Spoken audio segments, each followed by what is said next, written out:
Superficially देखा जाए तो झंडा सिर्फ एक कपड़े का टुकड़ा है, लेकिन ये एक पावरफुल सिंबल है जो लाखों लोगों के आदर्श, विश्वास, वैल्यूज और कल्चर को रिफ्लेक्ट करता है।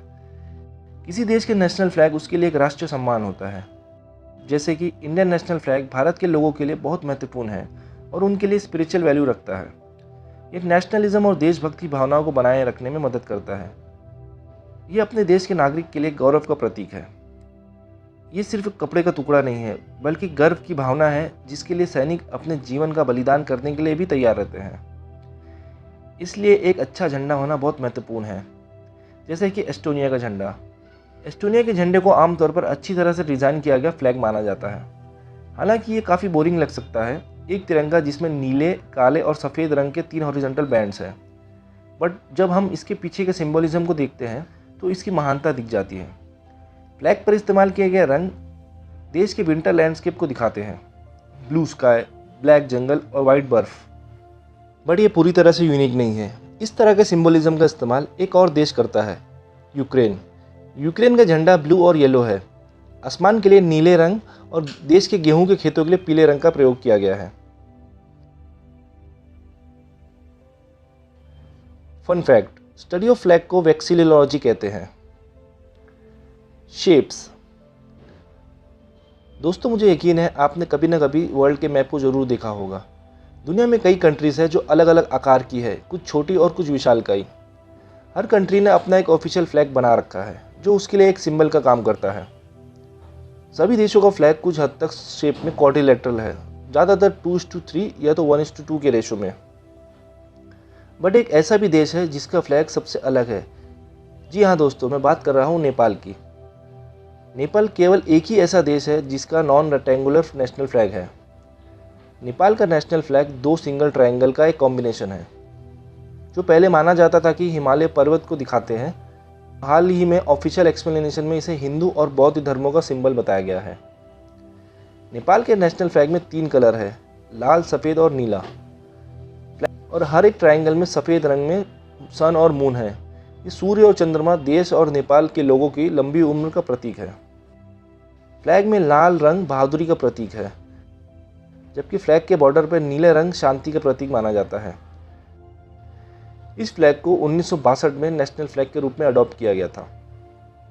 शेप्स के टॉपिक पर रहते हुए आपको बता दें कि दुनिया में 193 कंट्रियों में से सिर्फ 3 ही देश हैं जिनके नेशनल फ्लैग बाकियों से अलग है।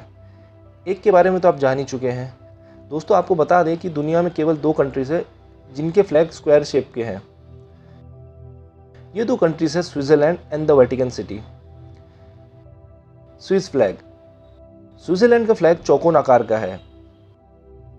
इसमें लाल रंग के बैकग्राउंड पर एक सफ़ेद क्रॉस होता है। इस फ्लैग को दिसंबर 1889 में अडॉप्ट किया गया था। इस फ्लैग को कभी कभी इंटरनेशनल रेड क्रॉस के झंडे के साथ कंफ्यूज किया जाता है, जो कि एक सफ़ेद बैकग्राउंड पर लाल क्रॉस है। इंटरनेशनल रेड क्रॉस का हेडक्वार्टर भी इसी देश की राजधानी में मौजूद है, वेटिकन सिटी। 11 फरवरी 1929 में पोप पायस 11 और इटली ने किंगडम ऑफ लैटरन पर साइन किया था। इस ट्रीटी से ऑफिशियल तौर पर वेटिकन सिटी राज्य की स्थापना हुई। 7 जून 1929 को वेटिकन ने हर नए राज्य की तरह एक नया झंडा अपनाया। वेटिकन का झंडा दुनिया में 2 चौकोन आकार के झंडे में से एक है। इसमें 2 हिस्से हैं, एक तरफ गोल्डन और दूसरी तरफ सफ़ेद। सफ़ेद हिस्से पर एक टियारा और सेंट पीटर्स की सुनहरी और चांदी की चाबियां बनी हैं। कलर्स। शेप्स के बाद बात करते हैं कलर्स की। इस दुनिया में जितने देश हैं उतने फ्लैग्स हैं और उन फ्लैग्स पर अलग अलग तरह के कलर का इस्तेमाल होता है। हर देश के लिए अपना फ्लैग पर इस्तेमाल किए गए कलर्स की एक सिग्निफिकेंस या मीनिंग होती है। जैसे कि जमाइका का फ्लैग। जमाइका दुनिया का एकमात्र ऐसा देश है जिसके झंडे में लाल, सफ़ेद या नीला रंग नहीं है। इसके बजाय इसमें सोने के सॉलिटेयर के साथ हरा और काला रंग है। हरा रंग लैंड और आइलैंड की हरी भरी वेजिटेशन को रिप्रेजेंट करता है। गोल्ड रंग देश के धन के साथ साथ एक सुनहरी धूप को रिप्रेजेंट करता है और काला रंग उनके लोगों की ताकत को रिप्रेजेंट करता है। इसी तरह भारत के राष्ट्रीय झंडे पर 3 रंग होते हैं। सबसे ऊपर है केसरी, बीच में सफ़ेद और नीचे हरा रंग। सफ़ेद बैंड के बीच में एक नीले रंग का अशोक चक्र भी है। राष्ट्रीय फ्लैग में केसरी रंग देश की ताकत और साहस को दिखाता है, सफ़ेद शांति का प्रतीक है और हरा रंग फर्टिलिटी और ग्रोथ को दिखाता है। हमारे नेशनल फ्लैग में 3 कलर है, इसलिए उसे तिरंगा भी कहते हैं। लेकिन दोस्तों, क्या आप जानते हैं इस दुनिया में किस कंट्री में के झंडे में सबसे ज़्यादा रंगों का इस्तेमाल किया गया है? अगर जानते हैं तो वीडियो पॉज करके कमेंट में ज़रूर बताइए, नहीं तो हम आपको बताते हैं। इस दुनिया में एक ऐसा देश है जिसके झंडे पर सबसे ज़्यादा रंग है, और वो देश है बेलीज़। जी हाँ दोस्तों, बेलीज़। बेलीज़ सेंट्रल अमेरिका में एक छोटी सी कंट्री है। इसके झंडे पे सबसे ज़्यादा 12 रंगों का इस्तेमाल किया गया है। और एक फन फैक्ट, बेलीज़ पूरी दुनिया में एकमात्र ऐसा देश है जिसके झंडे पर इंसान बने हैं। एक और देश जो रंगों के मामले में थोड़ा आगे चला गया है वो है डोमिनिका। डोमिनिका के झंडे में 7 अलग अलग रंग है। यही नहीं, डोमिनिका दुनिया का 2 में से 1 देश है जिसके झंडे में पर्पल रंग का इस्तेमाल होता है। जी हाँ दोस्तों, पर्पल कलर झंडे पर पाए जाने वाला सबसे रेयर कलर है। दुनिया भर के सभी झंडों में से आपको सिर्फ 2 पर ही पर्पल कलर मिलेगा, और वो 2 देश है निकारागुआ और डोमिनिका। लेकिन ऐसा क्यों? आपको बता दें कि पर्पल रंग रॉयल्टी या रिचनेस का प्रतीक है। ऐसा इसलिए है क्योंकि पास्ट में पर्पल रंग बहुत महंगा था। ये रंग हजारों समुद्री स्नेल्स के बलगम को इकट्ठा करके बनाया जाता था। इस रंग की एक छोटी सी मात्रा को बनाने के लिए भी हजारों स्नेल्स का इस्तेमाल होता था। क्योंकि नेशनल फ्लैग बड़े पैमाने पर बनाए जाते हैं, इसलिए देश के झंडे में पर्पल रंग का शामिल करना बहुत महंगा पड़ता था। दुनिया में ऐसा कोई झंडा नहीं है जो यूनिकलर है। यूनिकलर का मतलब सिर्फ एक ही रंग का इस्तेमाल किया गया है और झंडे पर कोई लेटर या सिंबल नहीं है। हालांकि 2011 तक लीबिया का झंडा पूरी तरह से हरा था, बस हरा और कुछ नहीं। शुक्र है उनका झंडा अब बदल दिया गया है। फन फैक्ट, सफ़ेद रंग सबसे ज़्यादा झंडों में इस्तेमाल किए जाने वाला रंग है। दुनिया के सभी झंडों में से 17.7% पर सफ़ेद रंग का इस्तेमाल किया गया है। लाल रंग दूसरा सबसे पॉपुलर कलर है और तीसरा नंबर पर है पीला। Flags, unique and similarities. झंडा एक नेशन या किंगडम का सिंबल होता है जो उसे रिप्रेजेंट करने के काम आता है। इसलिए झंडा तुरंत पहचानने में आना चाहिए और दूसरे झंडों से यूनिक होना चाहिए। झंडों को यूनिक बनाने के लिए देश अलग अलग शेप्स, कलर या सिंबल का इस्तेमाल करते हैं। यूनिक झंडे की बात हो रही है तो दोस्तों आपको बता दें कि दुनिया में एक ऐसा देश है जिसका झंडा दोनों साइड से अलग है। जी हाँ दोस्तों, मैं बात कर रहा हूँ पैराग्वे की, जो कि साउथ अमेरिका में एक देश है। उनके झंडे में लाल, सफ़ेद और नीले रंग की हॉरिजॉन्टल बैंड्स है, जिसके सेंटर में देश का सिंबल होता है। हालांकि इस झंडे को जो बात यूनिक बनाती है वो है कि इसके आगे और पीछे अलग अलग मोहर या सिंबल का इस्तेमाल होता है, जिसकी वजह से यह झंडा दोनों साइड से अलग अलग नज़र आता है, जो इसे दुनिया का एकमात्र ऐसा नेशनल फ्लैग बनाता है। ये तो बात हो गई यूनिक झंडों की, पर दोस्तों क्या आप जानते हैं इस दुनिया में ऐसे भी झंडे हैं जो यूनिक के बिल्कुल अपोजिट है। इसका सबसे अच्छा एग्जांपल चैड और रोमानिया के झंडे होंगे, जिनके झंडे बेसिकली एक ही है। रोमानिया ने इसे पहले 1867 में अपनाया था। दोनों झंडे में नीले, पीले और लाल स्ट्राइप्स है, लेकिन कुछ एक्सपर्ट्स का कहना है चैड का ब्लू रोमानिया के ब्लू से ज़्यादा गहरा है। इसका और एक एग्जांपल है मोनाको और इंडोनेशिया के देश। 2 देश जो यकीनन और डिफरेंट नहीं हो सकते, फिर भी उनका झंडा सेम है, आधा रेड आधा वाइट। इस केस में 1881 में मोनाको के पास पहले ये झंडा था। इंडोनेशिया ने 1945 में अपनी इंडिपेंडेंस के बाद इस झंडे को अडॉप्ट किया था। इस मामले को और कॉम्प्लिकेटेड बनाने के लिए इस झंडे में एक चांद और कुछ सितारे जोड़ देंगे तो आपको सिंगापुर का झंडा मिल जाएगा, या फिर उसे उल्टा कर दे तो आपको पोलैंड का झंडा मिल जाएगा।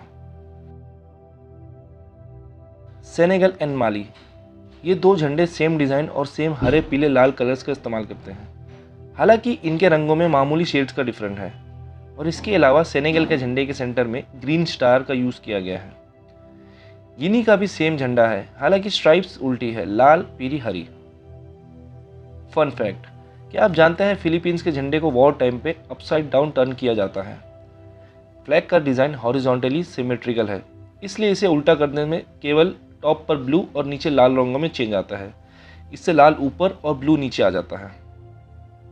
ग्रुप्स, इसी तरह झंडे के कई ग्रुप हैं जिनमें कुछ फीचर्स कॉमन है, आमतौर पर कलर। बेसिकली 3 फ्लैग ग्रुप है जो अपने फ्लैग्स में सेम कलर्स का यूज़ करते हैं। पैन स्लैविक कलर्स, ये कंट्रीज जो अपने फ्लैग में horizontal red, white and blue रंग का यूज़ करते हैं और ईस्टर्न यूरोप में मौजूद है। ये कंट्रीज पहले सोवियत यूनियन का पार्ट थे और अपनी आज़ादी के बाद उन्होंने सोवियत कलर का यूज़ करके अपने फ्लैग को डिज़ाइन किया था। ये कंट्रीज है क्रोएशिया, चेक Republic, Russia, Serbia, Slovakia and Slovenia. Pan African colour, इस ग्रुप के देश अपने झंडे पर लाल, पीले और हरे रंग का यूज करते हैं और सभी अफ्रीका में बेस्ड है। ये कलर्स का यूज इथियोपिया से इंस्पायर्ड होकर किया जाता है, जो यूरोपियन कॉलोनियल पीरियड में इंडिपेंडेंट रहने में कामयाब रहा था। इस ग्रुप में Benin, Cameroon, Republic of Congo, Ethiopia, Ghana, Guinea, Guyana, Mali, Mozambique, Senegal, Togo, Zambia और जिम्बाब्वे आते हैं। पैन अरेबिक कलर्स, ये ग्रुप अरब वर्ल्ड के उन देशों से बना है जो झंडों में लाल, काले, हरे और सफ़ेद रंग के कुछ कॉम्बिनेशन का यूज़ करते हैं। इन्हें पैन अरेबिक कलर्स कहते हैं, जो 1916 में अरब रेवोल्यूशन से ओरिजिनेट हुए थे। हर कलर को हिस्ट्री में एक अरब डायनेस्टी का रिप्रेजेंटेटिव माना जाता है।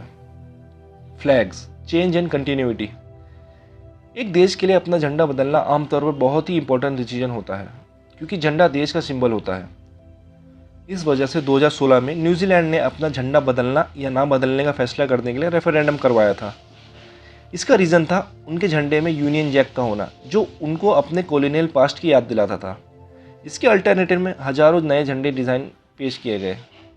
लास्ट में 2 फ्लैग्स को फाइनल किया गया था, लेकिन रेफरेंडम के फैसले के बाद पुराने झंडे में कोई चेंजेस नहीं किया गया। नेशनल फ्लैग को बदलना आमतौर पर एक रेयर इवेंट होता है, लेकिन एक देश के लिए ये बहुत ही आम बात है। दोस्तों, मैं बात कर रहा हूँ अफगानिस्तान की। अफगानिस्तान 20वीं सदी के दौरान अपना झंडा कम से कम 18 बार बदला था। यही नहीं, 21st सेंचुरी में उन्होंने 4 बार और बदला और उनका करंट फ्लैग 2013 से यूज में है। अब स्पेक्ट्रम के अपोजिट एंड पर किस देश में सबसे लंबे समय तक लगातार इस्तेमाल किए जाने वाला झंडा है, यानी दुनिया का सबसे पुराना झंडा कौन सा है? इसका जवाब है डेनमार्क। जी हाँ दोस्तों, दुनिया में सबसे लगातार इस्तेमाल किया जाने वाला झंडा डेनमार्क का झंडा है। इस फ्लैग रेड बैकग्राउंड पर एक सफ़ेद नॉर्डिक क्रॉस है। इसका उपयोग पहली बार 1625 में किया गया था और ये आज भी सेम है। हालांकि ये माना जाता है कि इसका डिज़ाइन 1219 में बनाया गया था। डेनमार्क को अपने झंडे के लिए गिनीज वर्ल्ड रिकॉर्ड भी मिल चुका है। ये तो बात हो गई सबसे पुराने झंडे की, पर दोस्तों क्या आप जानते हैं इस दुनिया का सबसे नया झंडा कौन सा है? इसका जवाब है साउथ सूडान। साउथ सूडान का झंडा दुनिया का सबसे नया झंडा है। इसे 2015 में उनके दूसरे सिविल वॉर के बाद डिज़ाइन किया गया था और 2011 में इंडिपेंडेंस मिलने के बाद अडॉप्ट किया गया था। साउथ सूडान के झंडे में काली, लाल और हरे रंग की 3 हॉरिजॉन्टल स्ट्राइप्स है, जो सफ़ेद रंगों से अलग की गई है। इसमें एक ब्लू ट्रायंगल भी है जिसमें एक येलो स्टार है। साउथ सूडान के फ्लैग को मतलब देने के लिए हर रंग को बड़ी सावधानी से चुना गया है। ब्लू कलर नाइल नदी के पानी को रिप्रेजेंट करता है। ब्लैक कलर अफ्रीकी लोगों को रिप्रेजेंट करता है। लाल कलर उस खून को दिखाता है जो साउथ सूडान के इंडिपेंडेंस मूवमेंट के दौरान बहाया गया था। हरा रंग देश के नेचुरल रिसोर्सेज को रिप्रेजेंट करता है और सफ़ेद रंग पीस को रिप्रेजेंट करता है। ये तो सबसे नए झंडे की बात थी, बट अगर सबसे रिसेंटली मॉडिफाइड झंडे की बात की जाए तो उसका जवाब होगा फ्लैग ऑफ मॉरिटाना। मॉडिफिकेशन से पहले मॉरिटाना के झंडे में एक हरे रंग का बैकग्राउंड था जिसमें एक सोने का चांद सितारा बना था। मॉरिटाना ने 5 अगस्त 2017 तक इस झंडे का यूज़ किया, जिसके बाद एक रेफरेंडम करवाया गया था। रेफरेंडम के रिजल्ट के हिसाब से फ्लैग में चेंज करने का फैसला लिया गया। इस वजह से झंडे में 2 लाल स्ट्रिप्स को ऐड किया गया। ये स्ट्राइप्स उन देशभक्तों के खून को रिप्रेजेंट करता है जिन्होंने अपनी आज़ादी में फ्रेंच के खिलाफ लड़ाई लड़ी थी। मॉरिटाना ने 15 अगस्त 2017 में अपना नया नेशनल फ्लैग अडॉप्ट किया था। आज डेनमार्क की तरह नॉर्डिक क्रॉस का इस्तेमाल 4 अन्य देश भी करते हैं, वो है आइसलैंड, नॉर्वे, स्वीडन और फिनलैंड। इन झंडों में से एक झंडा जो इंटरेस्टिंग है वो है नॉर्वे का झंडा। ऐसा इसलिए क्योंकि नॉर्वेगियन फ्लैग के सेक्शन यूज़ करके अब दुनिया के कई दूसरे झंडे बना सकते हैं। जी हाँ दोस्तों, चलो हम आपको दिखाते हैं ये कैसे पॉसिबल है। अगर हम यहाँ ब्लू, वाइट और रेड पार्ट को ले तो फ्रांस का झंडा बन जाएगा। इसी तरह हॉरिजॉन्टल हिस्से से हम नेदरलैंड का झंडा बना सकते हैं। हम मोनाको का झंडा भी बना सकते हैं। इसका मतलब है कि हम इंडोनेशिया का भी बना सकते हैं। और कलर्स उल्टा कर दे तो पोलैंड भी ठीक नीचे ही है। अगर हम प्रोपोर्शंस के बारे में स्ट्रिक्ट नहीं है तो हम नॉर्डिक क्रॉस का यूज़ करके फिनलैंड का झंडा भी बना सकते हैं। और शायद सबसे मुश्किल से पहचाने जाने वाला झंडा है थाईलैंड का। और इस तरह एक झंडे से कुल 8 देशों के झंडे बनते हैं। फन फैक्ट, साइप्रस का झंडा दुनिया का इकलौता ऐसा झंडा है जिस पर उस कंट्री का मैप बना हुआ है। और इस फन फैक्ट के साथ करते हैं इस वीडियो को यहीं ख़त्म। आई होप ये वीडियो आपको पसंद आई हो। प्लीज़ वीडियो को लाइक करें, इस चैनल को सब्सक्राइब करें और कमेंट में बताएं कि आपको इन फैक्ट्स में से सबसे स्ट्रेंज कौन सा लगा। Until next time, take care. Thank you for watching.